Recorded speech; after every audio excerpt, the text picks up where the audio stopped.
자, 일단 1차 질의를 마쳤는데요. 중간 정리를 한번 하겠습니다. 오늘은 아마 대략 예상컨대 1차 질의 후에 증인 참고인이 있는 2차 질의가 있고 아마 종합하는 3차 질의까지는 갈 것 같습니다. 그래서 참고해 주시기 바라고요. 1차 질의에서 여러 의원님들께서 후보자 집중하세요. 거기 뭐에 대해서 지금 하고 있어요? 실장님. 그 누구죠? 옆에? 네. 네, 누구죠? 자료 제출 관련 때문에 이야기 들었습니다. 네. 아까부터 보니까 후보자가 약간 집중력이 떨어지고 질의를 정확하게 이해 못하는 경우가 있어요. 그러니까 잘 들으시는 게 좋을 것 같습니다. 네. 우리 의원들께서 질의하시는 가운데 전문성에 대한 질의를 하지 못하는 것이 아쉽다라는 말씀을 하셨기 때문에 아마 오늘 국민의 관심의 특성상 1차 질의와 2차 증인 참고인 질의는 주로 가령 자녀의 편입함 등과 관련된 신상에 집중되는 것이 불가피한 측면이 있다는 것을 서로 이해해 주시고요. 3차 질의는 정책과 전문성에 관한 것들이 많이 좀 다뤄졌으면 좋겠다는 생각을 가지고 있습니다. 1차 질의를 마무리하는 시점에 좀 정리를 하면서 제가 서너 가지만 좀 여쭤봐야 되겠어요. 지금 결국 가장 논의가 많이 됐던 자녀 편입학 문제는 이런 것 같습니다. 자기기술서와 구술평가라는 것이 있는데 자기기술서는 1차 서류심사에서 해당하는 것이고 구술평가는 2차 면접에 해당하는 것입니다.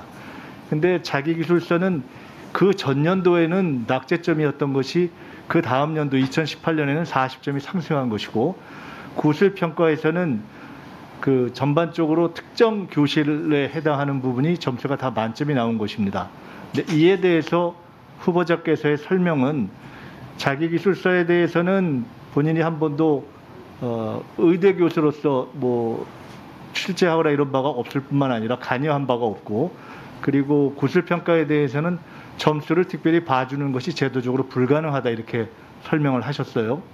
근데 이 대목에서 제가 다음과 같은 관점의 전환을 좀 요청드립니다. 후보자께서는 만약에 장관이 되시면 단순한 의대 교수나 또는 병원장 자격으로서가 아니라 국민들이 특정 의대에 출제나 평가 또는 입학 또는 편입학과 관련된 전형의 부정이 있다고 판단되거나 문제가 제기될 경우에 그것을 판단해서 밝혀내야 하는 상식적 판단력과 예리한 관찰력을 가져야 되는 분입니다.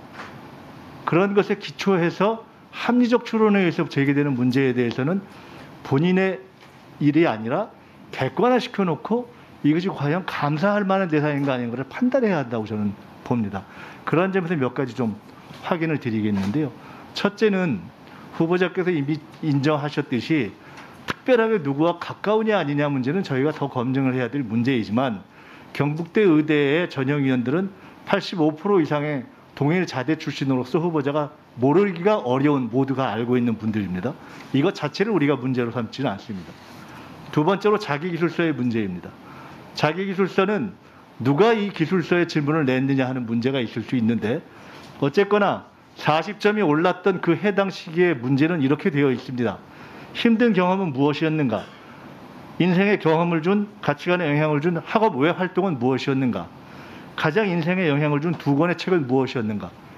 이 세 가지 질문이 포함된 자기기술서에서 후보자의 자녀들은 40점을 더 받았습니다. 그런데 지금 위원회에 제출된 경북대 의대에서의 해당 자기기술서에 대한 구체적 항목별 평가 기준은 아래와 같습니다. 이렇게 되어 있습니다. 즉 자기기술서에서 요구하고 있는 내용이 전공과 관련하여 객관적으로 평가된 능력을 가지고 있는가? 의학적 적성은 충분한가? 의학도로서의 발전 가능성이 있는가? 이것을 가지고 자기기술서가 작성되는 질문을 제시하였는가? 라고 묻고 있는 것입니다. 저는 후보자한테 묻고 싶습니다.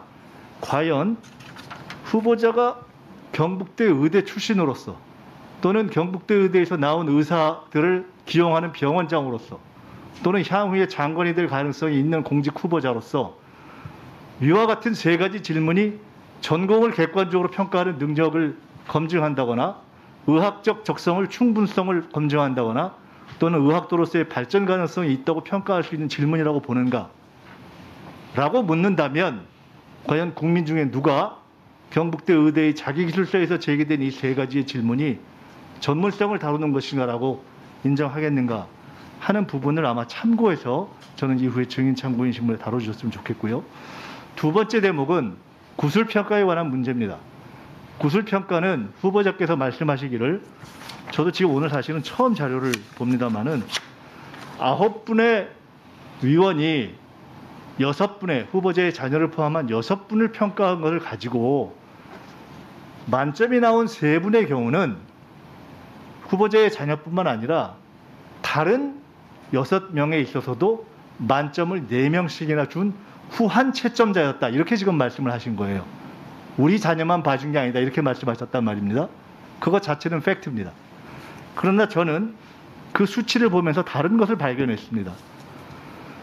후보자께서도 한번 보십시오. 그리고 다른 위원들께서 보시기 바라는데, 자, 9명의 위원이 있습니다. 그리고 3명이 만점을 줬습니다.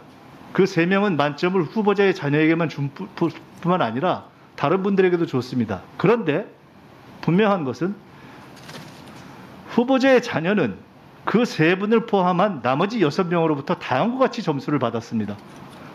1번 17점, 단독 최저점. 2번 19점, 단독 최저는 아니냐 중간점. 3번 17점, 단독 최저점. 4번 17점, 공동 최저점. 5번 17점, 공동 최저점. 6번 17점, 단독 최저점. 3명의 단독 최저와 3명의 공동 최저가 있습니다. 자, 이렇게 받았던 점수가 왜 특정 3인에 의해서만 그렇게 후하게 채점되는 대열에 같이 들어갈 수 있느냐? 합리적인 의심이 너무나 당연한 거 아닙니까? 예, 그리고 위원장님. 잠깐만요. 예. 해서 저는 이 문제는 어쩌면 국민들이 이 문제에 대해서 후보가 관여했냐 아니냐의 여부를 그걸 누가 알겠습니까? 후보와 채점자, 평가위원들의 관계성만 알 수 있는 것입니다. 그걸 우리가 어떻게 확인하겠습니까? 전원이 동창인데, 악의적으로 보면 끼리끼리고 선의적으로 봐도 동창인데, 자, 이것은 검증할 영역입니다. 그리고 문제가 제기되면 감사할 영역입니다.